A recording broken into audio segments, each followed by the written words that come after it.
Time has come to relieve that pain. It will be better for me.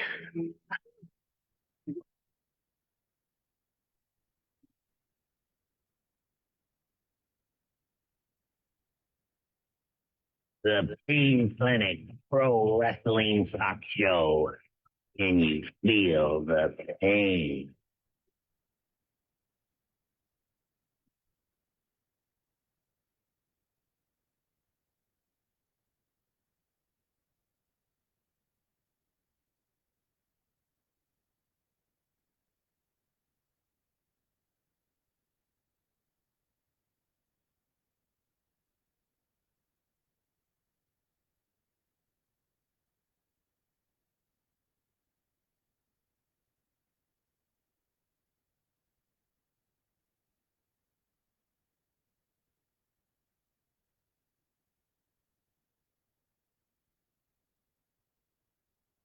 Good morning, good Saturday, wrestling fans. Welcome to the Pain Clinic for June 21st. A few holidays before I get into it. There's Go Skateboarding Day. That's every day, I guess. Hollerin' Contest Day. Uh, International Yoga Day, National Seashell Day, and National Selfie Day, which seems to be like my favorite holiday.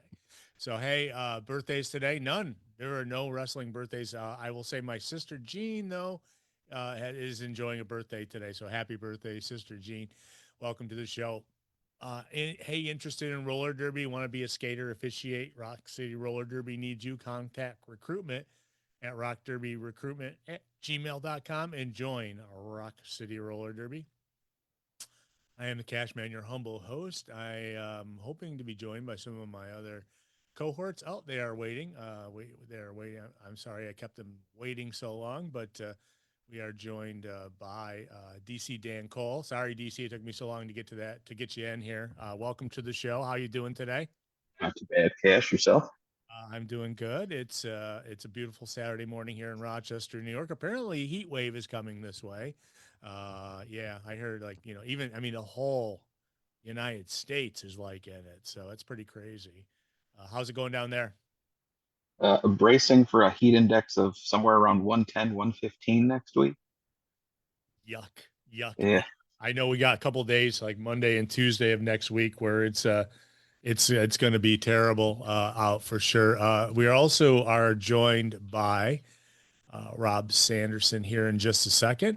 We got three of us. I know Danger's on his way to Detroit.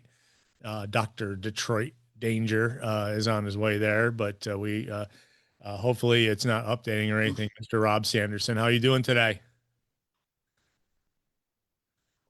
Or he's not quite there. He is. Hello, good There morning. you are. Good morning. How's it going?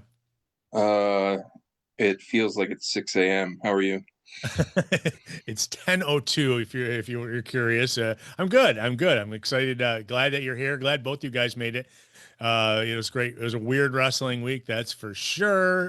We got a lot of stuff to talk about, including I'll go through my little cheat sheet. Saw an injury on Monday Night Raw, and so you never complain for that, obviously.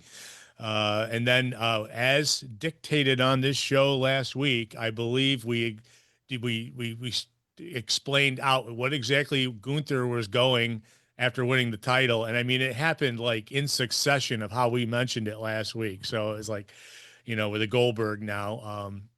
AEW is in Mexico, Grand Slam Mexico. I'm mad as heck. Even the half an hour overrun on Dynamite this week still ended before the last match ended. It's like, what do I, and I had, what do I got to do to get the whole show on there? And I usually put a few minutes past, it still went too long, but but I enjoyed everything I saw from AEW in Mexico. And John Cena had quite a night last night, kind of replying to the 14-year-old pipe bomb from CM Punk doing his own pipe bomb last night, mentioning people who don't work for the company as well, swearing as well at the end of the last night's SmackDown. We'll get to that eventually. But Rob, how are you doing besides thinking it's 6 a.m.? I mean, everything good? Yeah, I mean, disappointed with how the Stanley Cup final came to an end. Yeah, it's a bummer, man. That's a big bummer. Yeah. I don't know. I figured it was going to be a little more competitive than that. Outside of that, we're getting closer to Canada Day, and I have a dog barking at me. So I that's hear all I'm that. doing. For once, it's not me having the dog bark. So, but I hope you're not barking at me. That would be weird. I am not. My dog is just wandering around me in circles. So, which is she's letting me know that Cartman fell down behind me. There we go. Yeah, well, so we're going to talk about a lot of stuff. Let's go jump right into last night. I got to start off with last night's SmackDown leading into the King of the Ring pay-per-view special event, which is a week from today, and it starts at 1:00. So we may be doing the pre-show for that show here. But last night, if you're not a fan of CM Punk, you probably thoroughly enjoyed John Cena trashing every aspect of Punk that we know. And man, you know what? He deserved it, and he took it like like a champ, because he just laid there on the table and listened to John Cena, call out all of his, quirkiness and inaccuracies and him screwing people over, and there you are. That was, and I was blown away by that. Obviously, they're building it up with a big promo for going into, like I said, the King of the Ring, which is in Saudi Arabia next weekend. But because that's fresh in mind, I wanted to start with it, get it out of the way. But that was, I'm obviously wrestling promos. No one's saying anything that nobody, hadn't approved of ahead of time. And when you're bringing up guys like Claudio Castagnoli by name in the promo, I mean, Nick Nemeth can kind of use, I guess, because he sort of with TNA has that affiliation. But it was kind of like a reply to the pipe bomb. DC, did you get to see any of that? I did. Not to start off on my WWE hater notes, but I probably would have enjoyed the whole segment more had I not had to stare at CM Punk laying in a gigged Slim Jim table. Yeah, big time, man. That thing broke like before he even landed on it. Yeah. John Cena was very ginger with that as he was pulling it out from under the ring and setting it up. I've never seen somebody so careful with a table before. Yeah, it just split like right in half immediately. So, obviously there was like not going to be. They snapped into it. Yeah. Oh, yeah. The Slim Jim tables got snapped into. And then does that table snap right back together? Now, did you feel that? I mean, obviously, 14 years after the fact of the original pipe bomb, and John Cena said, it's my place, because basically you were cutting the pipe bomb on me in the ring when you did it. And they kind of started out the same way. He said, everybody hates you in the locker room except for me, and stuff like that. It was really an interesting diatribe, but he did swear a couple times in it, or at least once, and calling out Punk. But and did you hear the crowd kind of like change during the promo to start cheering Cena? I don't know if it was just me or not, but it did. They did, but at the same time, they immediately then just break into like a CM Punk chant. They're very fair weather. Yeah. I will say this. I think it was the best we've seen of heel Cena since the whole turn. Yeah. Yeah. I think, I felt, yeah. Rob, did you get the chance to see any of that? I saw your message last night, and so I watched some of that segment. I don't know. I wish Danger was here to not be on the anti. I couldn't get into it. I don't know. It seemed like he was trying and stuff, but like I didn't really find him mentioning like good guy Claudio to be like controversial. No, yeah. The table spot was lame, and then Punk laid there for what felt like an hour selling a simple table shot where if it happened in a match, he would be up within 30 seconds. Oh, he also got nut shotted right before that too. So not to say that that's going to. Yeah. But according to Cena, he doesn't have any nuts anymore. Apparently, that's the thing too. Is if it was a pipe bomb, don't you think he would have gotten into a little bit more personal stuff? Because it really wasn't. You Yeah, know. he barely touched the surface with that stuff. No. I don't know. It's not. I was. I don't know. He didn't really go that much into like the CM Punk with that stuff, which I feel like you kind of need to do with if you want it to be a pipe bomb. I would say like I'm never really going to be the person who says like something CM Punk did was better than what somebody else did, but like this didn't even touch the shadows of the original Yep. pipe bomb if that was the goal. Oh no, you're Um, right. I mean, obviously it was approved, you know. I mean, and he tried to do it parallel, you know, so Punk sat down and said, "Hey, to Colt Cabana and the original pipe bomb," and so that's why he kind of brought up those names, you know, Yeah. trying to I feel do. like it would have been better if CM Punk just went, or if Cena went, "Hi, Colt Hey, Cabana." it Yeah. would have that absolutely would have gotten the. I mean, granted, I don't know legally if that would be the best idea, all things considered, but that would have gotten a much bigger reaction from me for sure.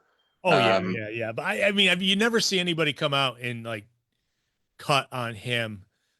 I mean, never, you know, I mean, and on John Cena's, like, it felt like, obviously he felt like CM Punk was obviously took everything he said. I don't think that there was, you're right, there was nothing too personal in that. It wasn't like he could have like brought up, you know, just all sorts of terrible things that Punk has done in the locker room of other companies and stuff, you know, and that never got brought up. But it was interesting just to see someone dress him down in the ring and him not being able to reply, not getting an opportunity to defend himself, because, you know, and then just calling out, pretty much saying, you know, he's in it for the money pretty much in the end. And I thought it was a, Everybody knew that. oh yeah. well, that's the thing too, is like Punk's getting a lot of hate, rightfully so, for apparently working a match in Saudi Arabia, Yep. which is still kind of hard to believe, but not entirely hard to believe. But like this whole way they've gone about it to try to get Cena heat, which didn't work. And I don't really understand. Like, me, it makes WWE look just as bad as Punk in the whole thing because they're making him do that, or they wouldn't just give him the match on a SmackDown or SummerSlam or something else. Um, I mean, it's an absolute. There's no way to describe how pathetic it is that Punk is going back on that word of his. Oh yeah, sure. I mean, he's gone back on pretty much everything else he's ever said in his entire life. But to that, if he's really wrestling on that show, like, he has no moral ground left to stand on. Everything he says is fake. All that His stuff. integrity, I mean, his integrity is in yeah, question. you can't take his word for anything after That's why, that because yeah, I mean, if there are fans that aren't aware of his tweets and everything against shows in Saudi Arabia, which were some of the few tweets from him that I appreciated. You know, like I feel very much the same way that CM Punk used to feel before he Yeah. saw the paycheck. I don't know. seriously. But Yeah. I mean, it's absolutely just it's so scummy. So yeah, I don't know. Hopefully, Danger's here next week because I'm not doing anything that has to do with the Saudi Arabia pre-show. That's for sure. I gotcha. So Yeah. it is so, you know, kind of let's move on from that. I mean, you know, we all know how we Can feel. we just say though quickly, like, all things considered, whenever I don't remember when they started these Saudi shows, but it's got to be like a decade at this point or whatever. Like, is this a great time to be going to the Middle East? I mean, I don't know if there's ever a good time. Yeah. Like seriously, like if you're on the roster right now, I'd be like, no. Yeah. Like, I mean, I would normally be like that, but like, there's war going on pretty damn close to Riyadh. Like, Yeah. It's crazy. Yeah. Show shouldn't be happening. No, but I agree. And it's, you know, it's a bad area to be doing anything that right now. I mean, because things could change within the week in that area very seriously anti-American style, you know, and it's like I mean, I'm praying it doesn't, but it's looking like it That's may. a big aspect of it all. Yep. Yeah. So gosh darn, you know, it's like we're place, you know, we're not wanted in a lot of places, but man, we will not be wanted for sure in that area in a week. So I mean, I agree with that, except I personally, I don't want to be grouped in with we. I know what you're saying, obviously.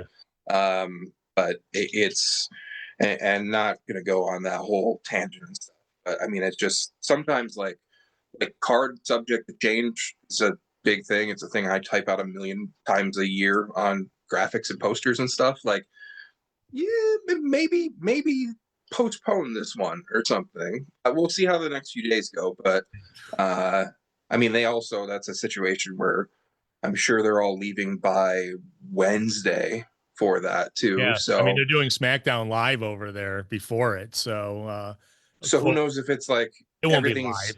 It can't everything's be good before they leave, and then they get there, and then it escalates, and then they're just trapped there. Yeah. Yeah. Like, and that's not even worst case scenario. So I the whole thing makes me just uncomfortable. But you know, however much money Punk's getting, Yeah. you know. So let's move on from that a little bit. I want to go into speaking of possibly having issues with these country you're in. I had this past week, AEW went to Mexico, and I'm only bringing it up because of MJF, what MJF did during his match, and then getting apparently being assaulted or almost assaulted by fans after the show. I thought it was great. We got to see a lot of great Mexican wrestlers. It was, we saw a title change. We saw a lot of cool stuff. Rob, what'd you think about AEW Grand Slam Mexico? And like I said in the beginning of the show, and you may have missed it, I actually taped the half hour after Dynamite on Wednesday, and it still went after that. So, and I mean, those 4-hour shows still went over. So yeah. I would just assume that from now on. They didn't even have they do have these like streaming apps you can get now where like you don't have to like set your VHS tape to record it. I tried telling him last week getting Max is the way to go. Yeah. No, yeah. I know. I was watching it this morning while doing my stuff, and it's like coming to the end of the match after, the last match of the night, and then it stopped, and it was like, okay. And now but nevertheless, it was great. Now, what'd you think overall? Yeah, I mean, I think in recent weeks I feel a little bit spoiled on the AEW side. It got incredible reviews from everybody, and I thought it was a really good show. But the highlight was the look, the presentation, the crowd, like all of that, and I expected that title change. I thought that was cool.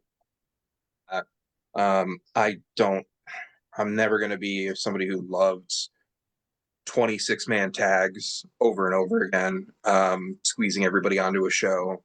Yeah. But it was a really good show. It wasn't my favorite Dynamite of the year from a strictly like storyline and bell to bell perspective. But first off, I mean, props to Adam Page for delivering however long that promo was in perfect Spanish. I mean, I wish there had been some kind of like live captioning translation or something. Yeah, I agree. Difficult, but like I didn't expect it to go on for that long. But luckily, like later on, they put that on social, so I watched it back and learned little things that I didn't pick up on, and my Spanish is decent. So, but I mean, that was. If there were any doubts before about him being like face of the company potential for a company that wants to go worldwide and stuff like that, I mean, that's the kind of stuff that that you do. I mean, I feel like Cena did something like that once internationally, and obviously like Kenny and New Japan like learned Japanese and would do some of that kind of stuff. Like that's no easy task, but show was really good, man. That venue just, I don't know. It looked awesome. I wish the hard camera setup there wasn't like pointing at the stage, because because it would have been cool to like. Luckily, they did a lot of the ringside shots and stuff to show like the full giant arena and stuff, as opposed to just like the video screen. But it was really cool. I don't know. It feels weird now to after these 4-hour shows and theater shows and Mexico show and everything, like go back to like standard American hockey arena stuff like starting tonight. But still, it was really cool. Yeah. How about you, DC? No, I agree. And my big takeaway is a different take on counter programming, where you have WWE purchasing AAA and pretty much putting out a mandate, hey, start to learn English. And AEW goes into Mexico and has their top star deliver a promo in Spanish. Like, to me at this point, AEW, I think, has finally understood that whatever they're going to be, we're going to do the opposite to give you a clear cut, difference, a clear cut alternative in wrestling right now. I think, and I've seen some criticisms of some. It's actually some people saying some good things about AEW's storylines. There, they think the storylines now in AEW are much more exciting than what's going on in WWE right now, because WWE is kind of like in a downswing a little bit. People are, and I'm not the only one saying that. I've read it from other people saying they feel that AEW is a better product right now. Obviously, Well, I mean, think of it this way: like July 12th, like Hangman's probably going to win the AEW World Title to a huge reception and a lot of really happy fans, and then a couple hours later, Bill Goldberg might win a world title in 2025. I mean, I feel like that's a pretty easy decision for I don't know. I mean, plenty of people like their big stars from all time and stuff, and there's certainly a market for that. If you go back to the Pain Clinic from the late 90s, you'll know that I wasn't a fan of Bill Goldberg then either, so that's not something that attracts me at this point. But yeah, I mean, I think it's they're on a roll right now. I mean, the rating was really good this week, and definitely a lot of the negative sentiment has flown away. Which, I mean, it would be great to see the tribalism continue to die down. I think my main complaint, I guess, from Wednesday is over 2.5 hours, and it was interesting because somebody pointed out, and I didn't realize this. It might have been, I don't know if it was Meltzer. Somebody pointed out that like there wasn't a single backstage segment the entire night.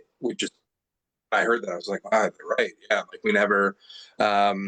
Which I don't know what backstage Arena Mexico is like, if that's just something they never do there, or if it was really just focused on the in arena stuff. But I thought that was pretty cool to go that route.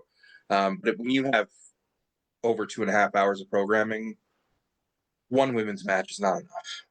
Like, especially if you're not doing any interviews or segments or pre-tapes or vignettes or montages, whatever, like you need more than that. The women's division had been on a little bit of a roll, and tonight there's an 8-woman all-star tag, and again, normally I would hate on these multi-person matches and stuff, but that one's at least pretty loaded with talent and includes people that like Athena that don't get on TV enough, that I'm very happy have a live match on TV tonight. But just the Mercedes match wasn't enough for me. Yeah, but that was a great match. I thought that was a fantastic women's match. Yeah, and that's the thing too, is like, okay, so like if you're gonna have what was it legitimately, like a 10-man tag and a 12-man or an 8-man, whatever, like you squeeze all of those men onto the show, but 2 women appeared the entire night. Like, come on, that's at least do that like 8-woman tag that you're doing tonight on Wednesday or something. Like, that would have been an easy way to squeeze a lot of them onto the show. And I know they did like other stuff there that wasn't part of those 2.5 hours, but that to me was just a little bit of the disappointment, especially because like we're 3 weeks away now from All In, right? And there's really one women's match built up for it. There should be, especially when you're a company that has two women's titles, and granted they're both tied up with that one match, like there should be more than one women's feud that's like obviously going to be on that show. Hopefully that storyline picks up tonight when you've got a match with, you know, like two Texans and Thunder Rosa and Athena as part of the match tonight and stuff. Like Megan Bain and Penelope Ford have had like a lot of stuff going on. Pekla just debuted; she's in the match Obviously. as well.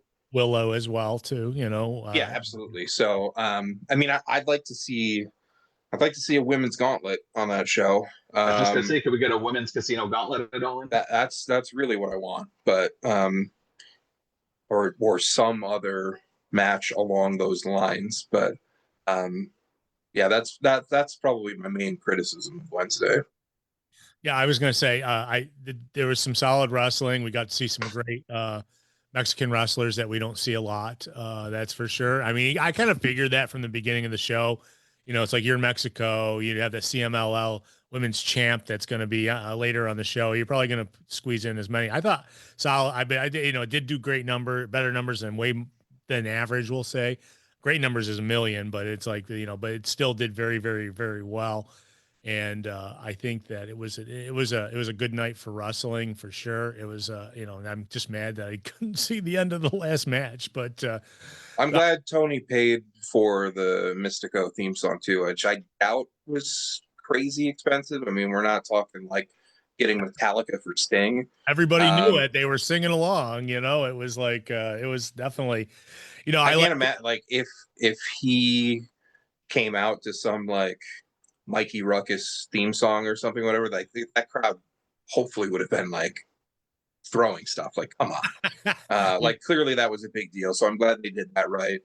And that match was really fun. The whole MJF airport thing, like I haven't seen footage of that. I'm still kind of skeptical if that's real or not, but yeah, I mean, either way, like that. Well, when he jammed his crotch into Mystico's face, very disrespectful, you know. I mean, the announcers obviously pulled it out and then they replayed it about 6 times. You know, it was, I think that he angered some of the guys who still believe, you know, and it was I don't know, it's a weird time for pro America gimmicks, I guess is the way to put it, which like it's him as a heel and like it works there obviously, but I mean that also worked here now too for a lot of the fans. So I don't know. I still, the whole dynamic of him being in the Hurt Syndicate is weird to me, but it seems to be going well. That like maybe it isn't something that's just going to be a 1-month thing, is kind of initially thought. But I just don't know, like, how do you split him from them? you like give without, because I don't want to see him go full babyface again. You got to see someone get the title that's not him in the group, and then that probably will start something, you know. But that's not anything happening soon, obviously.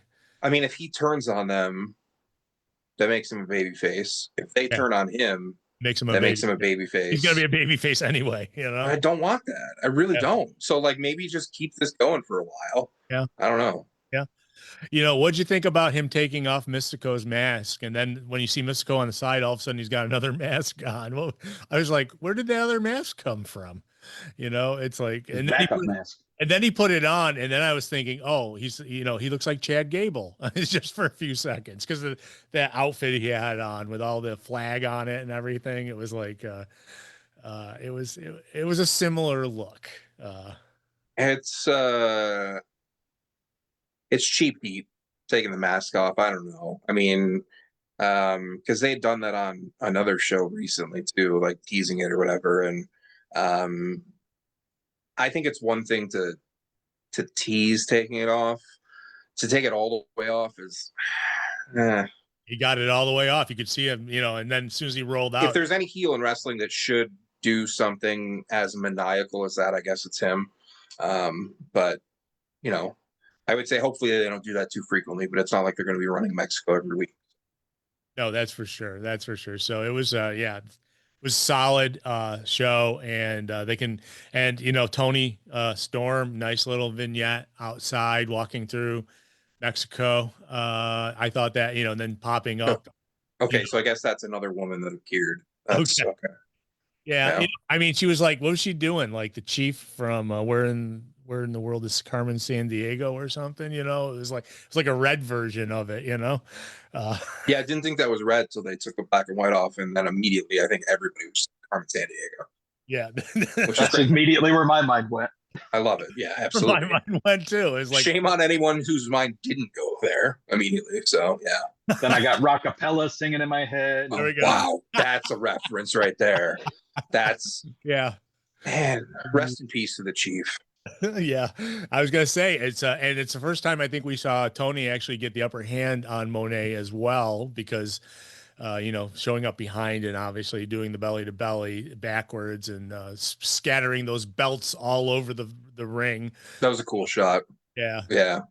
With the belts going flying, I did appreciate that quite a bit. And I mean, I don't know, a lot of people are hating on it too.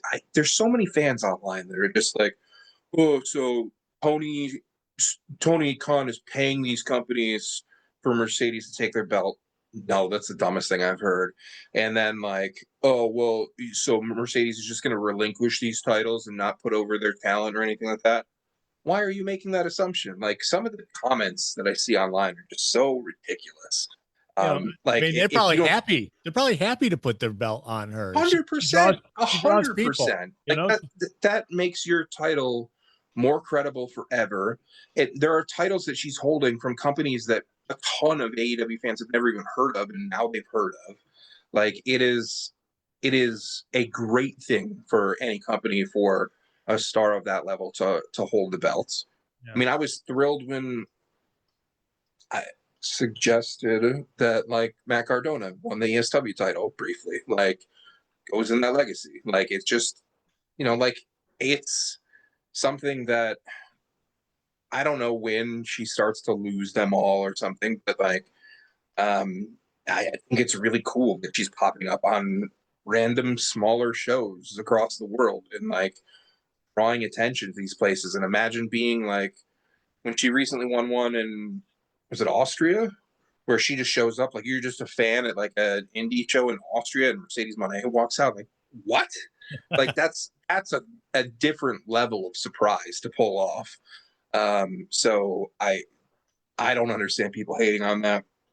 I know plenty of people hate on her and her wrestling and stuff like that, which I still don't understand. She's putting on better matches than any other woman in the world in the past 12 months. Yeah, she's solid. I mean, but people will always hate on her. So, I don't love her promos for the most part and stuff. I think she has improved a little bit on some of that stuff. And it's, man, I wish Harley Cameron hadn't gotten hurt. I wish she could still be involved sometime, because some of that stuff from a character perspective was really helping Mercedes shine too. Seriously, with the doing the puppet and everything, and yeah. Mini Monet is missed right now. So one thing we didn't see about down in Mexico was Bryan Danielson was there, and I've seen some footage after where he came out in the end and helped. I've gotten the ring obviously, but Bryan Danielson was there, and so now there's rampant rumors. Bryan Danielson, he's not ready to come back, but he's still involved. Obviously, he Tony Khan paid him to sit on the booking committee, I believe, and he still does. So, and by the way, no El Cimar there. By the way, I was looking for El Cimar. I did not see him anywhere, though.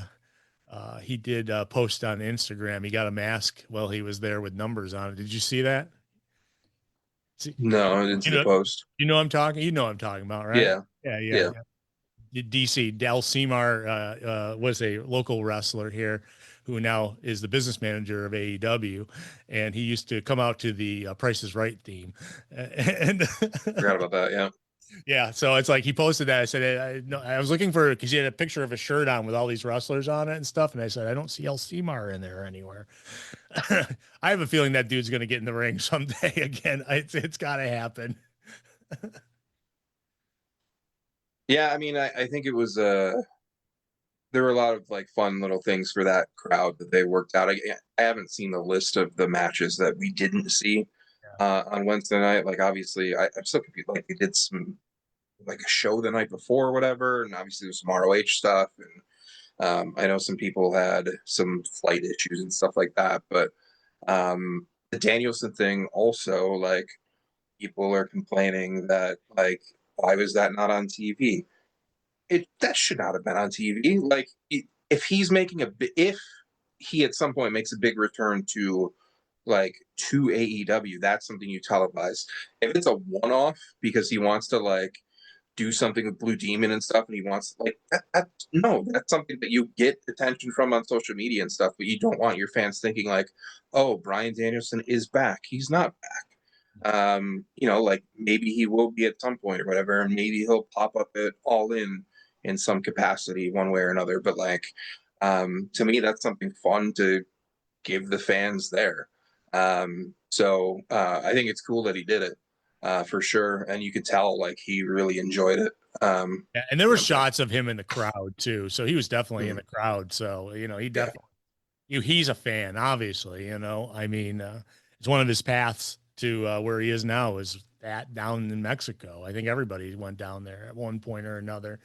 So he, so I thought, I don't read too much into it, but I'm a big fan of Bryan Danielson, and I wouldn't mind him coming back, but I'm sure All In, as closer we get to All In, Starcast is going on too. That weekend is All In, right? And that's where Monty Brown's coming back. And Yeah. so we're going to, you're probably going to see more of him around there then. Cause it's like, that was his last match last year, right? It was it All In? Was it? No, Wrestle Dream.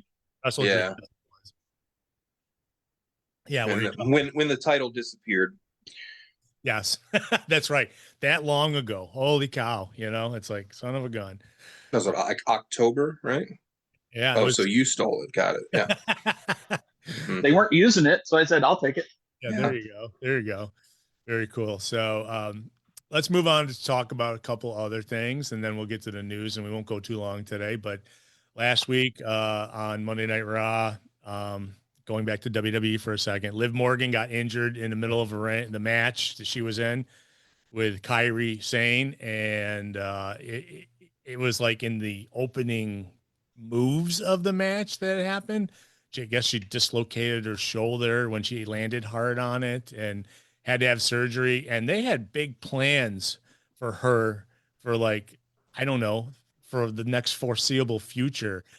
She was, obviously a tag champ. She was, she's written into like 3 storylines going on there, and she's gone like that. And that is always surprising. I mean, we've seen injuries. Remember, Charlotte Flair was injured in the match too, in which, I think that it's kind of scary for Liv. I mean, just coming back from, I guess, doing a movie and then, unfortunately, getting hurt on Monday night. But it had been a while since I had seen someone get that, get to the point where they actually stop the match and go to commercial break. But a lot of people are hard on Kairi Sane about that, which if you watch it, there's really no reason. I mean, you saw her coming down.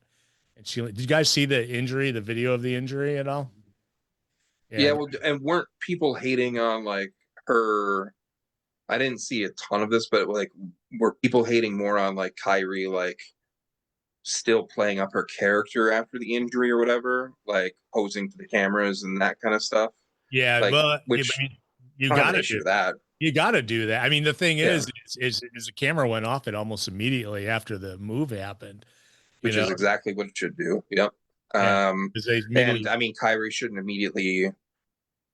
I don't know. Like, I don't see an issue with that stuff. It sucks to see her get hurt. I mean, especially obviously if they've got a big women's PLE coming up in a few weeks, whatever, too. Like, she's clearly one of the top stars of that entire division. So yeah. Unfortunate, especially too. I don't know, like with that injury, like if it's as bad as like a 9 months to a year kind of thing, or if there's been any word on that. But well, I know they said she had surgery. She needed surgery, and they immediately canceled her. They had that fantastic Fanatics Fan Fest thing that Fanatics Fest.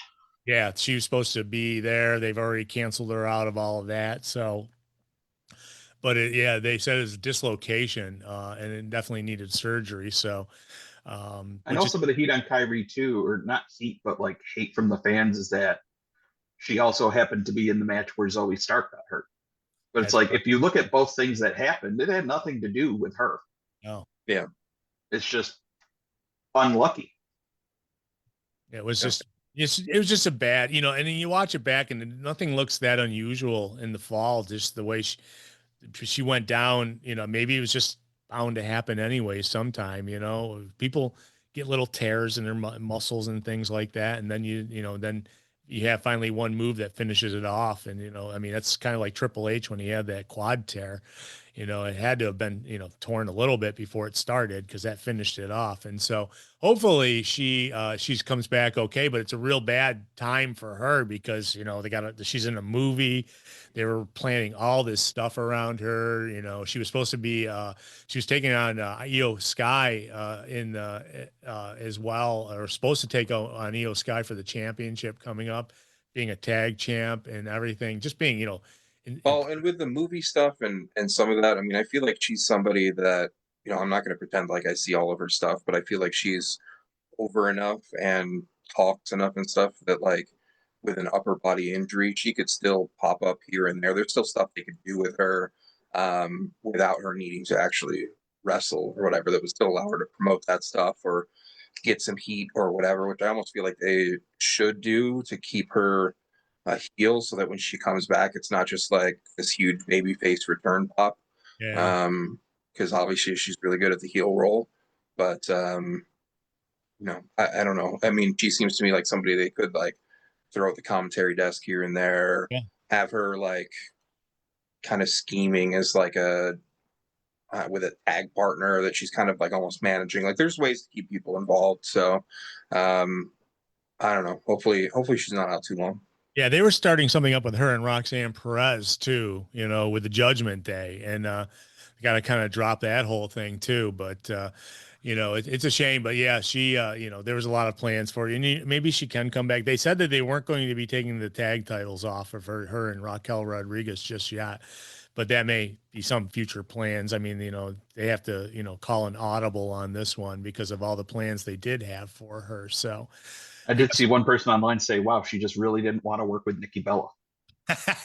You know, it's funny. We get Nikki Bella 2 weeks ago, and then we get no Nikki Bella this week. So it's like, let the people speak.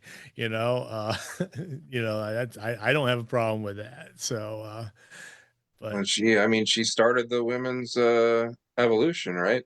yeah, whatever. Yeah. Yeah. Just like Cody made the Bullet Club profitable.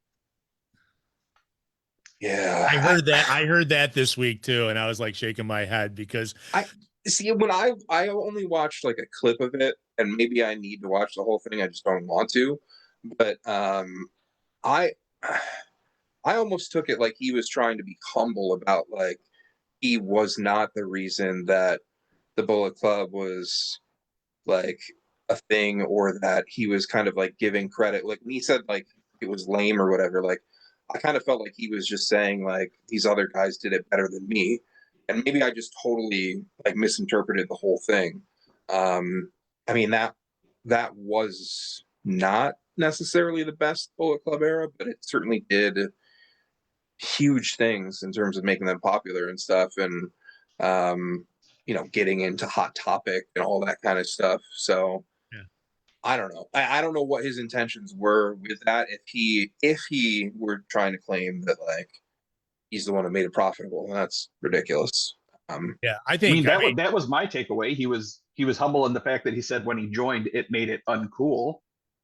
But he's like, yeah, everything started to fly once I joined, and it's like, no, it was did already it though? At the point, like, luckily, I'm pretty sure the Bone Soldier shirt was already like a huge worldwide seller before then. yeah. I mean, and that was it was already at the point then where people were like, all right, how much longer is this going to go on for? And then he joined, and it was like, okay, this is still cool. Like, you can keep this going. But had he not joined, it would have been, I don't know. Did he say he was an uncool guy to join them? Because it's, you know, it's kind of like you think about it, like how, you know, it was obviously we had AJ Styles, you know, and Kenny Omega, different leaders kind of down the line, and then Cody joined them, you know, and it was like when the other guys would like when AJ left, Cody, that's, you know, they kind of kicked him out. And then I think, you know, I think it's interesting to see I would love to see like a historic chart of like, you know, the Bullet Club and how things went and who joined and left and everything, because now it's I mean, at this point, it's probably as big as the Samoan family tree. it's convoluted like the NWO right now with the, you know, With NWO Japan and NWO, yeah. Yeah, it's I don't know. It was such a big deal before he got there and stuff that hopefully it's not a revisionist kind of thing or whatever. So I feel like he does usually try to give like props to other people that helped make it or were a big deal in it when he was there and stuff like that. He definitely, I mean, he certainly helped the exposure of it and all that thing. He made it even more legitimate, but I mean, we're not going to pretend like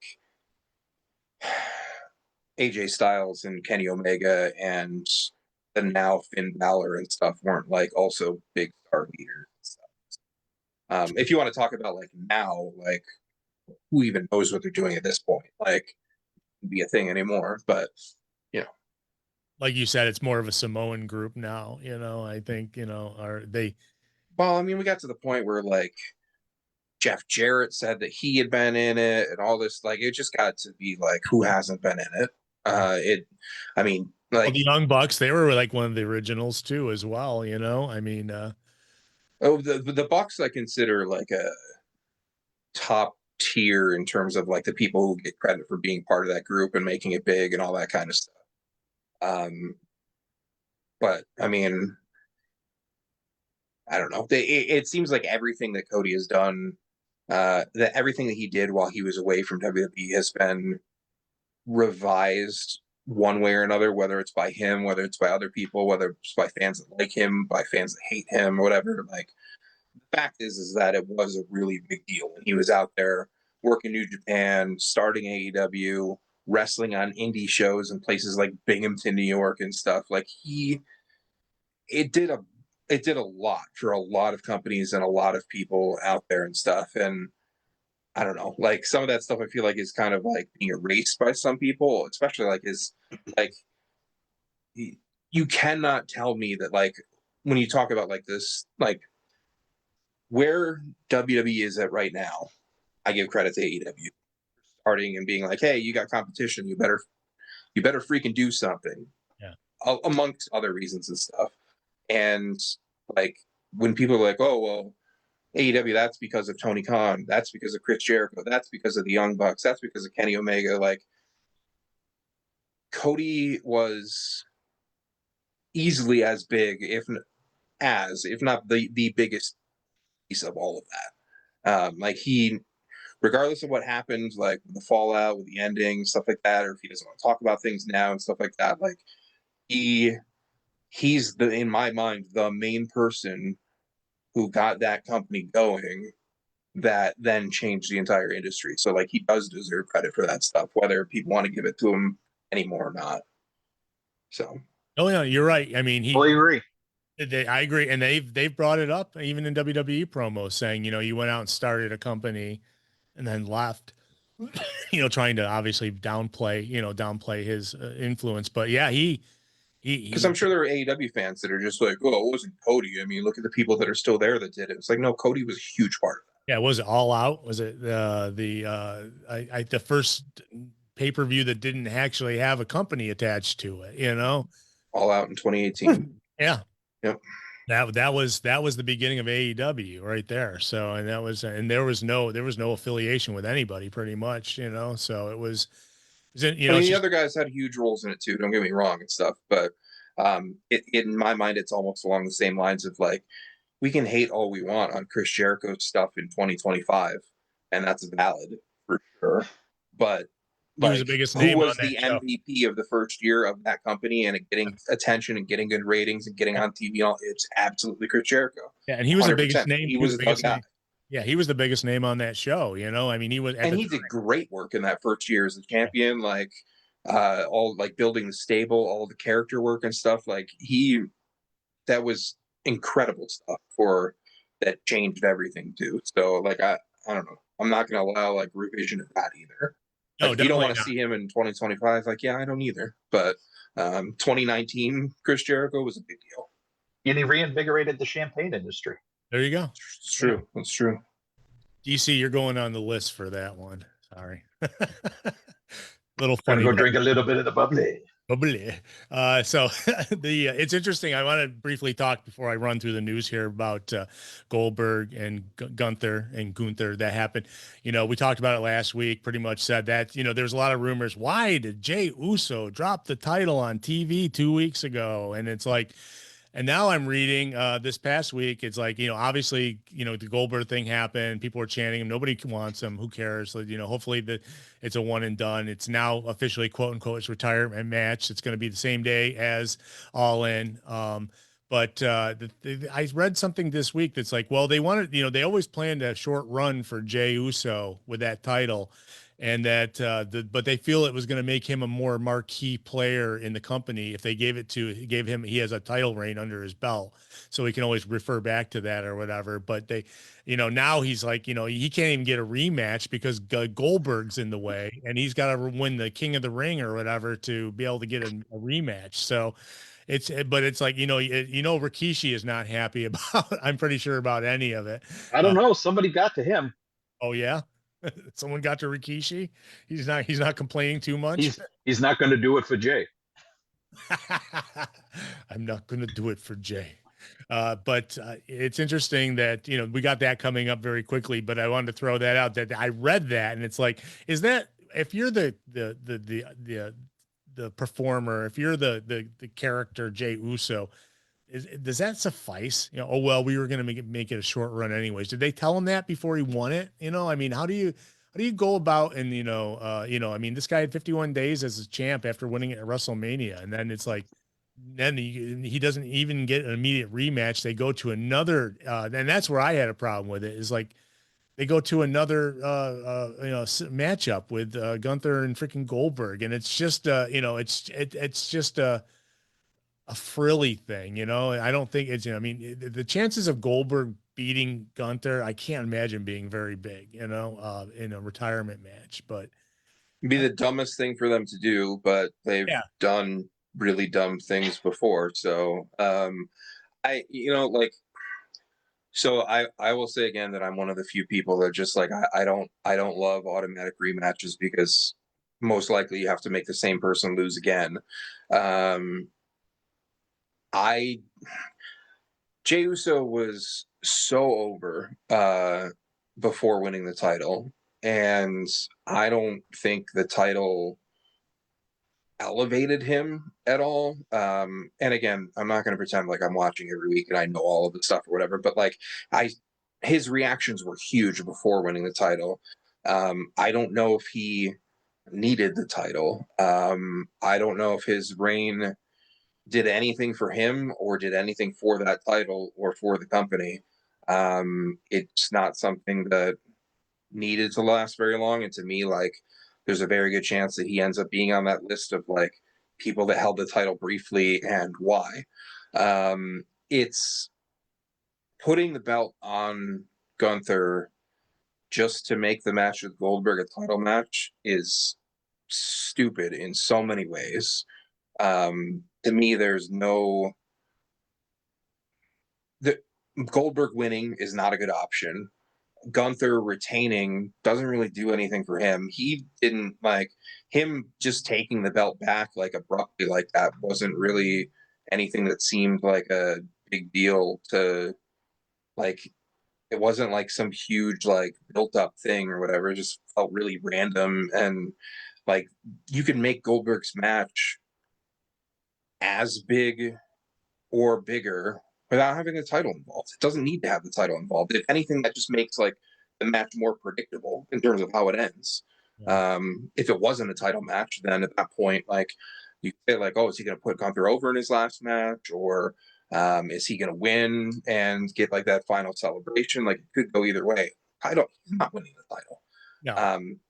No. If anybody's stupid enough to do it, it is Triple H. Remember he won it from freaking Brock Lesnar when Brock Lesnar was a monster in a minute and a half. So I have this horrible gut feeling they're gonna have him win and then have Rollins cash. I would not have a problem with They that. could do that. They could Yeah. do that. But then what is that like? Where's Jay? Yeah, That's Jay- the end of Goldberg's career, or I guess then he comes out on Raw and does his little speech or something, whatever after that. But I just can't see that being like the way it ends. I don't know, for somebody else to be standing over him to finish his career, but I'd be fine with that. Then again, it doesn't make any sense that Rollins has a briefcase in the first place. They're like, oh, he's got all these plans and all this stuff. Like, he was just champion. Like, he didn't need to win Money in the Bank to get a title shot. Like, what a waste of an opportunity to give that to a rising star to have it. Yeah. Like, It's kind of like how I feel about the King of the Ring right now. It's like, really, we're either gonna have Cody Rhodes, Jey Uso, or Randy Orton. Like, I don't even know who's in that or anything, but yeah, I mean, that's silly. There's like, yeah, all these people, and obviously Jey Uso, the fans are behind because yes, he lost the belt, and the only chance he's going to get a rematch is if he wins the King in the Ring or whatever, which is stupid. so we're gonna let him win the Rumble, win the title at Mania, and win King of the Ring in a 7-month span. And then obviously he'll win the title at SummerSlam, depending on who's holding it, I guess. Yeah, they're like the people said, their booking is milk toast. It's not doing very well right now. And what did they do with like? Because I watched part of that like Cena Punk thing. Like, did the match with R-Truth not happen? it did, and then It ended in DQ. yeah. So he got hit outside. He hit him outside the ring with The title, didn't he? yeah, he hit him with a title, and that's when Punk came out. So did it keep Truth strong enough that he could still get another match and be somebody to be believable to beat Cena for the belt, or no? No, he was like being beat around the whole match by Cena, and then it kind of got out of the ring. He would have like a moment of a quick flash of brilliance, but in most of the match he was just selling the whole time for Cena, and then he got To me, it's a wasted opportunity. Like, Jey Uso didn't need to get the other belt, but like this undisputed belt that is disputed, like that would be the perfect person to drop the belt to. I don't think they have a better option than that in terms of what it could do for putting somebody else at the next level and like a believable, like a good storyline, all that kind of stuff. Like, I don't know who Cena drops it to at this point, but I did would want have to liked to have seen it to be him. I did want to mention one thing that I didn't mention when we were talking about that was that Cena was telling Punk he's mad. He doesn't like him because he thinks he's the best in the world when Cena thinks he's the best in the world. And he says at the end of this match, there'll only be one person who's the best of the world. And so obviously he's, he was using that, he's been, he was beating up him on, using that phrase over and over during his diatribe. So, but I'm not sure what he was ever best in the world at, but yeah, well, that's what he said. That's what he was saying. He goes, "You're the best in the world at what?" And he I mean, I could say some things, but I don't. He said the word BS. Okay, so it was like BSing everybody. So that's no comment. Let me move on. Ask all of his wrestler ex-girlfriends what they think. But there we go. And you say exes. So yeah. There's a few out there. So let me go through some news. There's a few. Yeah. Let me get a few. I normally think of a few as like 3. There's more than the few, but yeah. I sat next to one of them at the Spencer Port show. So when Ring of Honor came in 2003, I think it was. I mean, my heat with him started with one of them. With a conversation I was having with one of them that he was sitting right next to in New Jersey. Oh yeah. So yeah, we don't need to get into all of that, but that's where my hate from him actually comes from initially. So interesting. Are you hitting on my girlfriend, artiste? No. I know, but if you ask him, shout out Tracy Brooks. All right, the Tracy Brooks one. Yeah, what about Maria Kanellis? There's a whole bunch of good ones in that list. So, so let me get into the news from the week, and then we'll get out of here. So apparently, Walking with Elijah is dangerous. Elijah and TNA this past week, he was doing his top rope move. It's the Undertaker's old school, pretty much, and he he tore tricep in the middle of the match. He stopped using his one arm. And it was like obvious something had happened. And so it's interesting to see Elijah on NXT because he worked for WWE. They cut him. He went to TNA and now he's back on WWE programming. Not for a while though now because he had to have surgery. He apparently had already undergone the surgery to repair the torn tricep, but that'll take you out. Ask Trump or ask Punk how long that'll take. Sorry, that slipped. I thought I had missed an injury that I wanted to hear about. Damn. No. So so he's going to be out for a while From one of those 31 golf championships or something. There you go. Have his tricep. So apparently, Friday night SmackDown, we talked about it, how they've been wanting to shift it back to 2 hours. Looks like Friday, July 4th is going to be the day. Because they want to promote, obviously they're promoting the shows that are on after it, which now at 11 o'clock, nobody wants to stay up that late. So it looks like that's when it's tentative. The July 4th, you're going to see SmackDown go back to 2 hours. If you are watching wrestling tonight, you're going to see AEW Collision is live from Kent, Washington. It's at the Accesso Showwear Center, I think it's called, the Accesso Showwear. In Kent, the home of the WHL Seattle Thunderbirds. There you go. You're going to see, nice arena. Yeah, so you're going to see Tony Storm speak, Swerve versus Shane Taylor, Thunder Rosa, Queen Aminata, Ty Mello, and Anna Jay versus Athena, Tekla, Megan, Bane, and Penelope Ford. You mentioned that earlier. All-star 8-woman tag match, and I'm sure there'll be some other stuff there. It's a 2-hour show. So, definitely check that tonight, 8 o'clock on Can't even think of when the last time was that we had a live Collision on a Saturday at 8 o'clock on TNT. It feels like it's been a very long time. It has, because we've had those couple of weeks of 4-hour shows on. So live before that, who knows? If you're watching Raw on Monday, you're going to get Cody versus Uso, Jey Uso, the winner will go to the finals of the King of the Ring. Jade Cargill versus Roxanna Perez, and the winner of that will go to the finals of the King of the Ring, Queen of the Ring, and that will be, of course, next Saturday. If you're watching SmackDown next week, this will be live from Riyadh, Saudi Arabia. You're going to get women's last man standing between Nia Jax and Tiffany Stratton. It's going to be interesting to see how they wrestle in those potato sacks over there in Riyadh for a last woman standing. We've got the Street Profits versus Joe Gacy and Dexter Loomis, and we got Zelina Vega versus Julia for the WWE Women's United States Championship. We had great ratings this past week for AEW Dynamite, a huge increase over the week before. I'm trying to figure out, I mean, it's like, it's exciting that they go to Mexico and everything, but I mean, I don't know, what made the numbers spike so much besides the fact that it was a big show for them. They promoted it heavily, but it did. It went up a whole bunch, over 100, almost 150,000 more people watched it than the week before. So kudos to them for that. We got the June 9th Raw numbers, 2.9 million globally on Netflix. So they're back. They're sitting about that number anyways. And they finished 8th in the week. If you're watching Netflix for other shows, it's number 8. Some news about Mercedes Moné. Apparently Mercedes Moné is dating the Beast Mortos right now. I don't know if that was a joke or not, but they had a picture came out on Instagram of them together. And so, hey, kudos to them. It's like Beast Mortos is, what was he called again before? He was Black Taurus. Black Taurus. Black Taurus. Yeah. Yeah. So, I still say one of my favorite matches ever on the Indies, a small little random building in a park in San Antonio between Black Taurus and Jacob Fatu.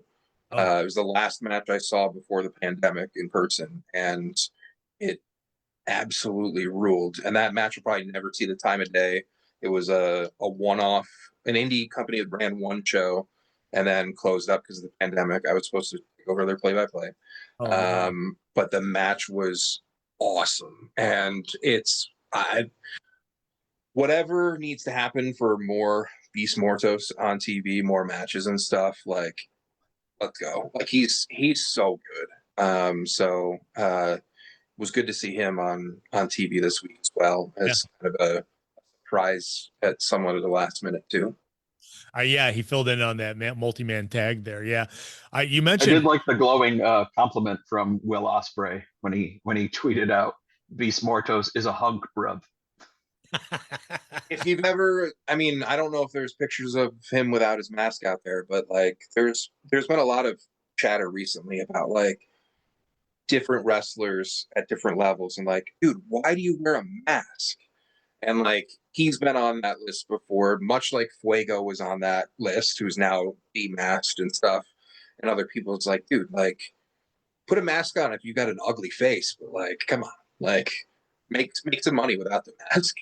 Yeah. And now, like, how is that going to work for like if anybody spots a like jacked, kind of tall, bigger guy at a meal with Mercedes anywhere in the world, somebody who has paparazzi already on her anyway, like there goes the. I mean, it's only a matter unless they literally like are never seen together anywhere. Like,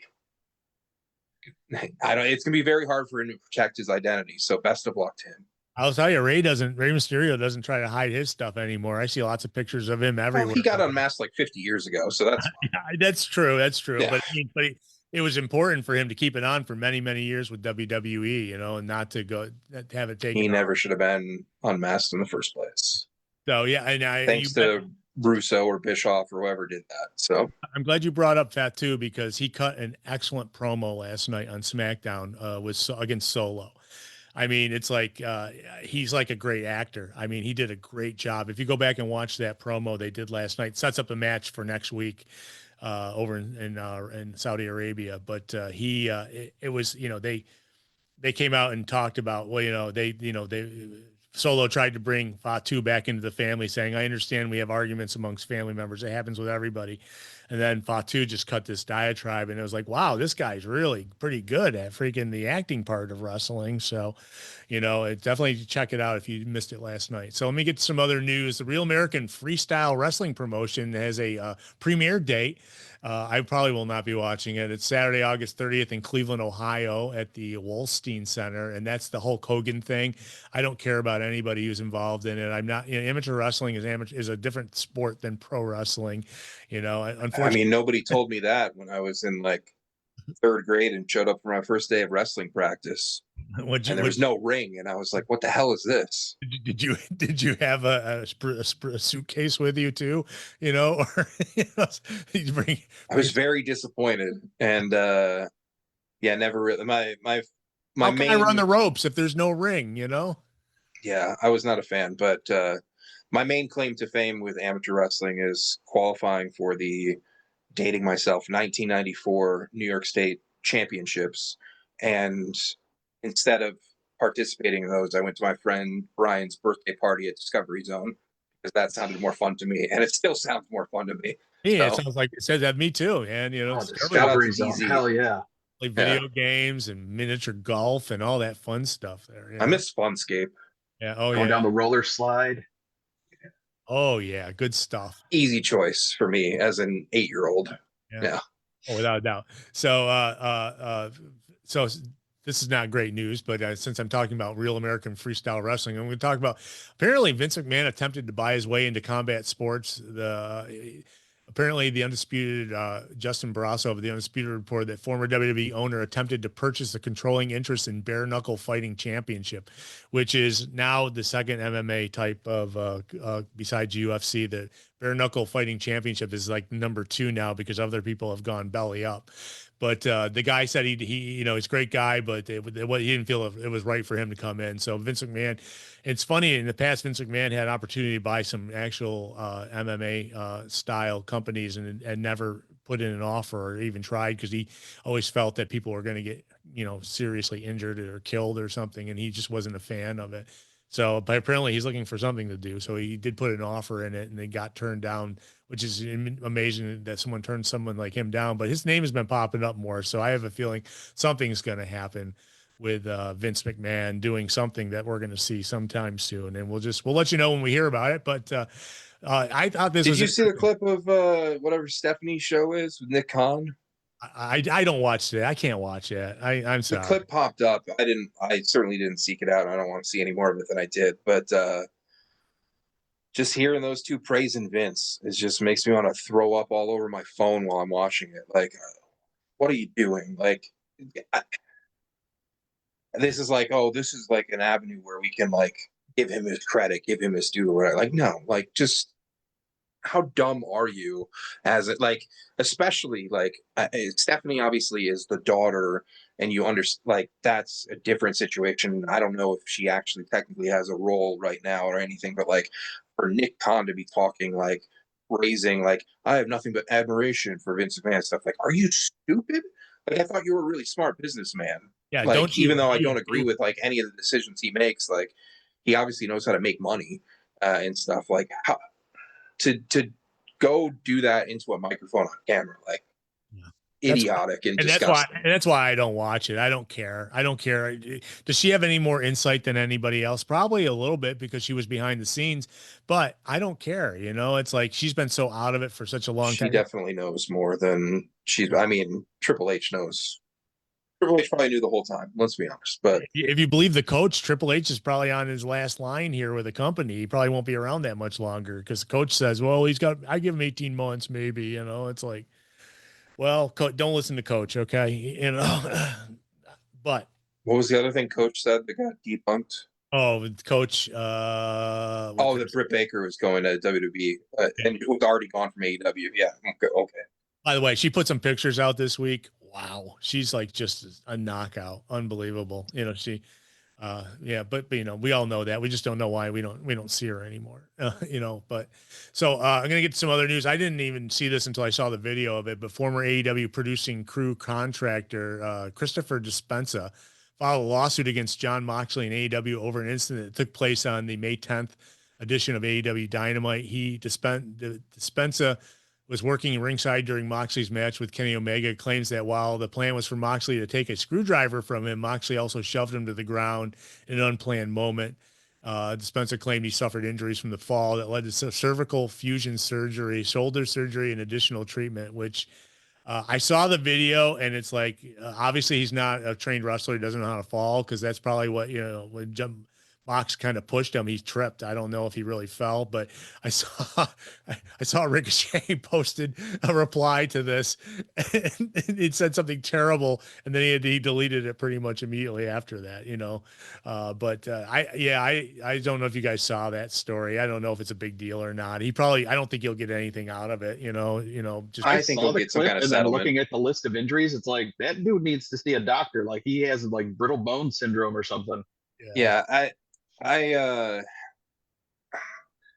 see both sides of this. I mean, because like first of all, I want to say like John Moxley came up through an era where like wasn't the only one on the indies that would kind of do crazy stuff like that to people who were not wrestlers.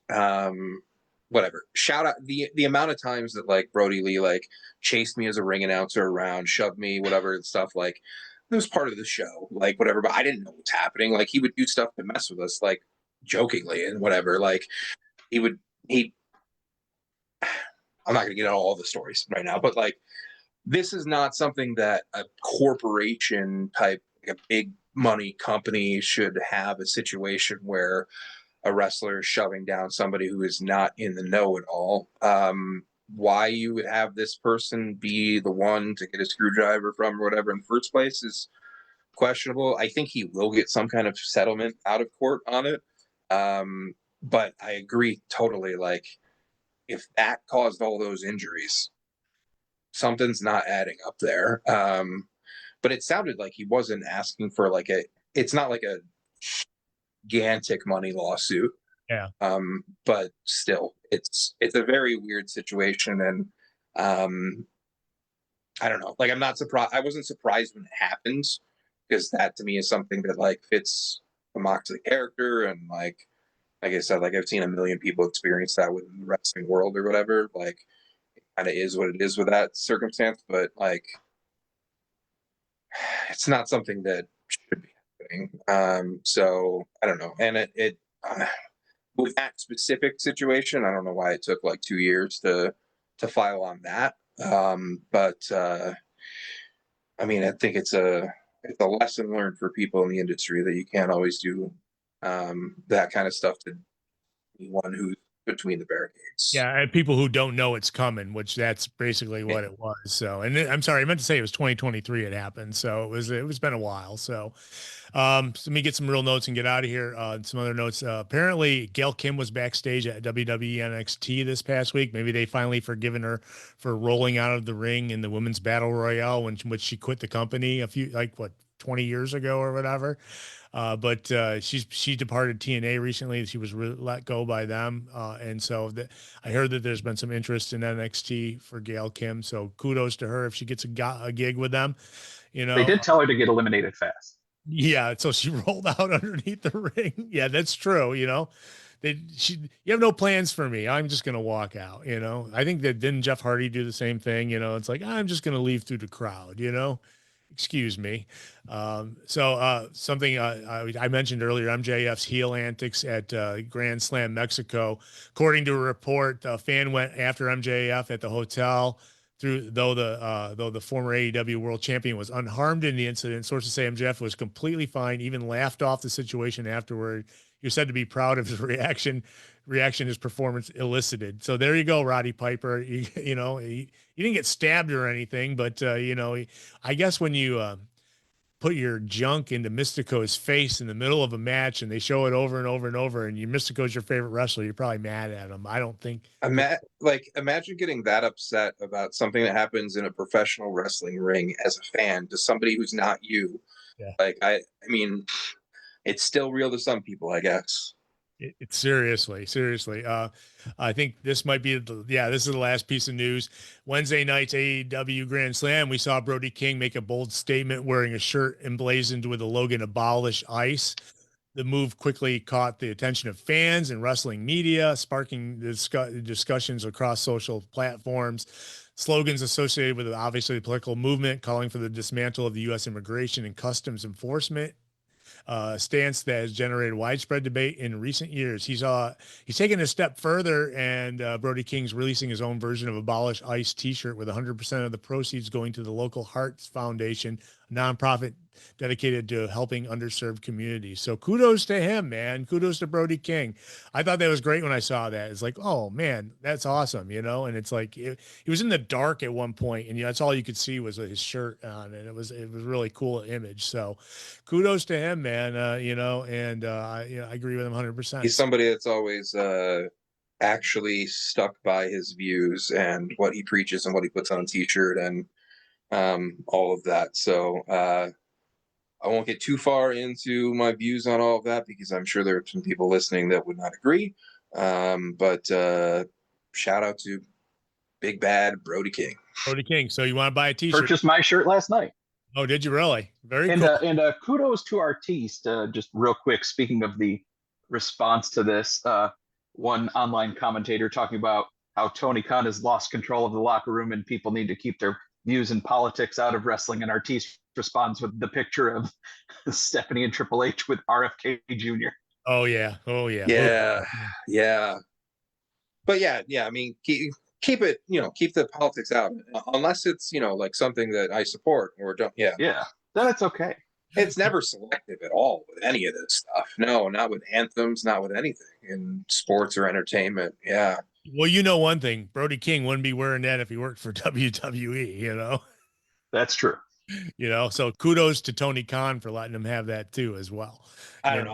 Regardless of all that stuff, I'm just going to say this, the dumbest thing I've seen on social media this week, which is talk about the competition for that award. Late last night, I saw somebody tweeting, shout out to Linda McMahon for all the great things she's done for this country in the last few months. Please name one thing she's done. Anything she's done. Honestly, name something positive or negative that she's done. They're trying to get rid of her position as soon as she was just pointed to it. It's like I just, man, some of these people will just praise anything, even if nothing happens. I can't believe I don't know. There are definitely times that I wish I was born in a different timeline than this one. DC, here we are. DC, what do you call it? DC, what do you call this timeline? The worst timeline ever. There we go. On that note, we're going to get out of here, folks. Thank you so much for listening. You can find Yay! out all our old Go shows. world. We're All our- doing good things. I call it something else, a little more colorful, but I won't share that. I appreciate that. I'll text the group. Yeah, You'll save that for when World War III is officially declared. yeah, sometime next week. So on that note, we're going to get out of here. Thank you so much. You can find all our old shows at thepainclinic.net and as well as probably about 100 other podcasting places. Thank you so much. And, please like our, if you're on iTunes, please like it and give us a review. We always need one. And you got to get rid of those ones that people were bashing me about. So just like, if you had more, go back and look at it, you'll see what I'm talking about. Yes, I agree, DC. We're going to get out of here. Have a great week. Have a great wrestling week. And don't forget, tonight you get to watch a live, that's right, a live wrestling at 8:00 on channel 33, or sorry, TNT. And we're going to get out of here. Body Slam, somebody you love. See ya.